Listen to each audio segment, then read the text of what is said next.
We will discuss the concept of random variables and their fundamental properties, including discrete random variables and continuous random variables. Let D be a set, and consider a function x defined on the sample space S whose range is D, as shown on the first line. Suppose T is a subset of D. Since T lies in the range of the function x, we wish to map T back via x to form a subset of the domain of x, that is, a subset of the sample space S. The set obtained by mapping T back via the function x is called the inverse image. Its notation and definition are presented on the final line.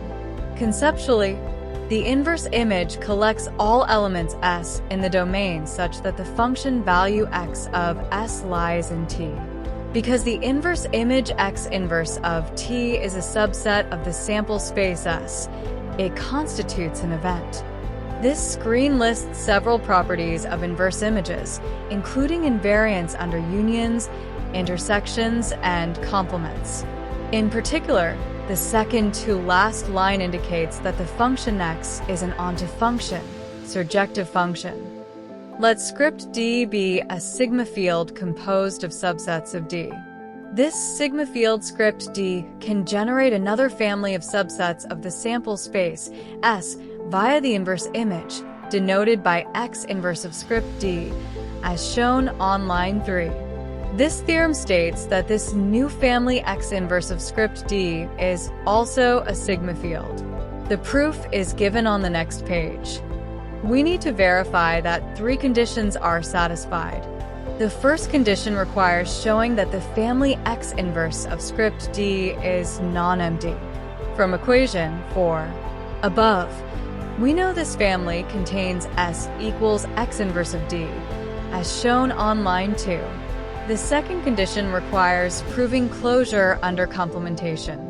Suppose the x inverse of T is an element of the family x inverse of script D. By definition, T is an element of the sigma field script D.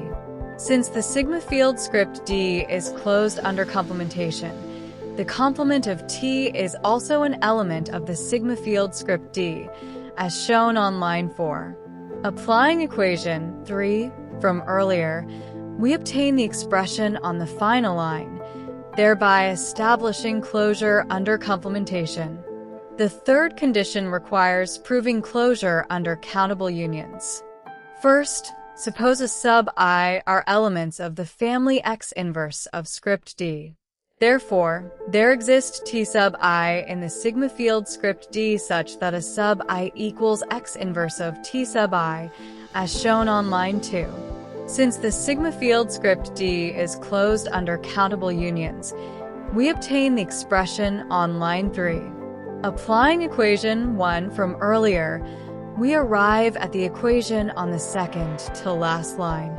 Here, the first equality follows from line 2, while the second equality utilizes equation 1. The subsequent set membership holds by line 3, which completes the proof. This screen defines the concept of measurable functions. Consider a function x defined on a sample space S with range D, as shown on line 1. Here, the domain sample space S is equipped with a sigma field script F, and the range D is equipped with a sigma field script D. Given any element T in the sigma field script D, if its inverse image x inverse of T belongs to the sigma field script F, we say that the function x is a measurable function with respect to the sigma fields script F, script D. In other words, the concept of a measurable function is defined via sigma fields.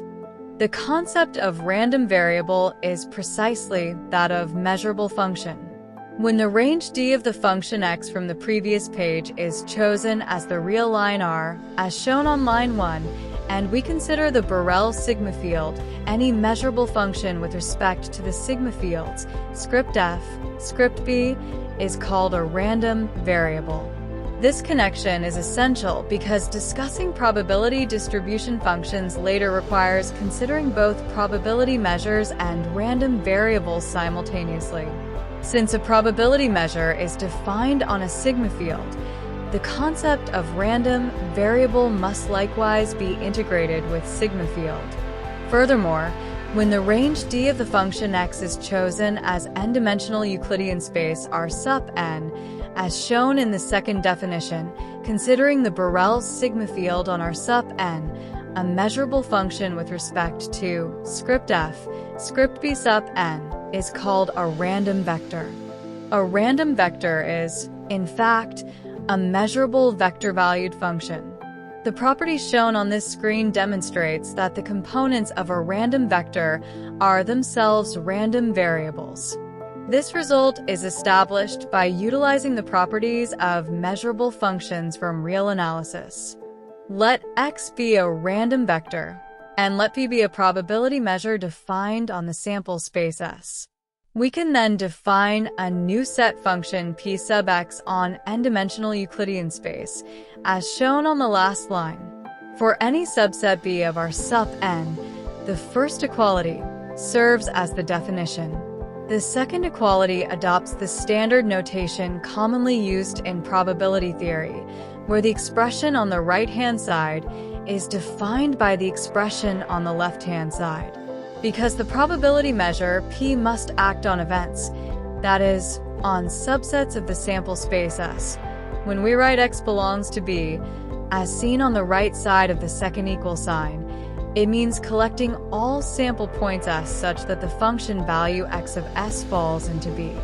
The set formed by these sample points is precisely the inverse image of B under the function x, as expressed in the final formula. In short, this new set function p sub x is obtained by applying the probability measure p to x inverse of b. We will prove that this new set function p sub x is also a probability measure, specifically a probability measure defined on n-dimensional Euclidean space. Note that the original probability measure p is defined on the sample space S. Each of these two probability measures is associated with its own corresponding sigma field. The probability measure p sub x is defined on the Borel sigma field, whereas the probability measure p is defined on the sigma field script f generated by the sample space S. Because connecting these two probability measures p sub x and p requires the concept of a sigma field, a random vector must likewise be defined using sigma fields, that is, as a measurable function with respect to its corresponding sigma fields. This new probability measure p sub x is also called the probability distribution function of the random vector x. Naturally, by replacing the random vector with a random variable, we can similarly obtain the probability distribution function of a random variable. Next, we will prove that p sub x is a probability measure. Because the set function p sub x is defined via the probability measure p, it is evident that p sub x is a non-negative function, which verifies the first condition. The second condition follows from the formula on the last line, namely that p sub x evaluated on the whole space R sup n must equal 1, utilizing the fact that the original probability measure p evaluated on the entire space S yields 1. Next, we need to prove the third condition, sigma additivity, countable additivity, the proof of which begins on line 3. The first equality on line 3 is simply the definition of the set function p sub x, which is defined via the original probability measure p acting on the inverse image of the random vector x. The second equality on line 3 applies equation 1 from earlier. On the second to last line, the first equal sign utilizes the sigma additivity of the original probability measure p. Finally, the last equality follows directly from the definition of the set function p sub x, thereby completing the proof. We say that x is a discrete random vector if there exists a countable set of n-dimensional vectors z sub 1, z sub 2, z sub 3, and so on to infinity, such that the infinite series sum on line 3 equals 1. Here, p of x equals z sub I denotes the probability that the random vector x equals z sub I, which can also be expressed by the formula on the third to last line. Note that x equals z sub I is in fact an event, that is, a subset of the sample space S, which allows us to evaluate its probability via the probability measure p. Specifically, x equals z sub I collects all sample points S such that the function value x of S equals z sub I. Since there may be multiple sample points yielding the value z sub I, these sample points together constitute the event, x equals z sub I, whose probability can be computed using the probability measure p. These z sub I are called the observations of x. Furthermore, the function f sub x on the third to last line is called the probability mass function or probability density function of the random vector x, where f sub x evaluates the probability directly at each observation z sub I. Continuing from the previous page, it is easy to see that summing all the values of the probability density function yields 1, as shown on line 2. This is because observing all possible outcomes has a probability of 1, that is, observing all events, x equals z sub I, is a certainty. Suppose B denotes a set consisting of certain observations of the random vector. The probability of observing B is given in the final line. Specifically, as shown by the last equality, this probability is calculated by summing the probability density function f sub x over all observations in B. We say that x is a continuous random vector if, for any given vector z, the probability of the event x equals z is 0, that is, p of x equals z equals 0, as shown on line 2. Suppose that there exists a non-negative measurable function f sub x, as shown on line 4, such that the formula on the second to last line holds. We then call this measurable function f sub x the probability density function of the random vector x. Furthermore, this probability density function f sub x does not need to be continuous. Suppose B is a set consisting of observations of the continuous random vector x. The probability of observing B is precisely the meaning of the formula on the second to last line. In short, for a continuous random vector, the probability at any single observation point is 0, as indicated on line 2. Generally, a non-zero probability can only be obtained when observing an uncountable set B, as shown in the calculation on the second to last line. The mathematical expression on line 2 can be easily understood as stating that the probability of observing any vector in our sup n is 1. In other words, the probability of observing all possible outcomes is 1, as observing all events is a certainty.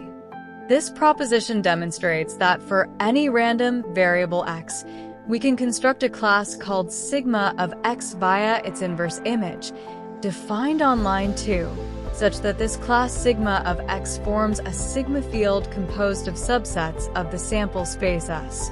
We can also say that this sigma field is generated by the random variable x. The following page will prove that the class sigma of x indeed constitutes a sigma field. We need to prove that the three conditions are satisfied. First, assume that the Borel sigma field script B is constructed on the real line R. The first condition requires proving that the class sigma of x is non-empty. Since this class necessarily contains S equals x inverse of R, as shown on line 2, the class sigma of x is indeed non-empty. The second condition requires proving closure under complementation. Suppose x inverse of B is an element of the class sigma of x. By definition, B is an element of the Borel sigma field script B. Because the Borel sigma field script B is closed under complementation, the complement of B is also an element of the Borel sigma field script B, as shown on the second to last line. Furthermore, the formula on line 4 follows from equation 3 from earlier. By the definition of the class sigma of X, we obtain the formula on the final line, thereby proving closure under complementation. The third condition requires proving closure under countable union. Suppose X inverse of B sub I are elements in the class sigma of X, as shown on line 2, where B sub I are elements of the Borel sigma field script B. Because the Borel sigma field script B is closed under countable unions, we obtain the formula on line 4. Applying equation 1 from earlier yields the expression on line 5. Then, by the definition of the class sigma of X together with the formula on line 4, we arrive at the expression on the second to last line, thereby completing the proof. This screen demonstrates that algebraic operations on random variables remain random variables, with the division operation naturally requiring the exclusion of cases where the denominator is 0. The proof follows directly from the properties of algebraic operations on measurable functions discussed in real analysis. This proposition demonstrates that given a sequence of random variables, its supremum, infimum, limit superior, and limit inferior are also random variables. The limit superior and limit inferior of a sequence of real numbers are defined on line 2. We wish to emphasize that a sequence of random variables is, in fact, a sequence of measurable functions. This proposition demonstrates that given a sequence of random variables, if its limit exists, then the limit function is also a random variable. Furthermore, if the infinite series sum of these random variables converges, then the infinite series sum is likewise a random variable.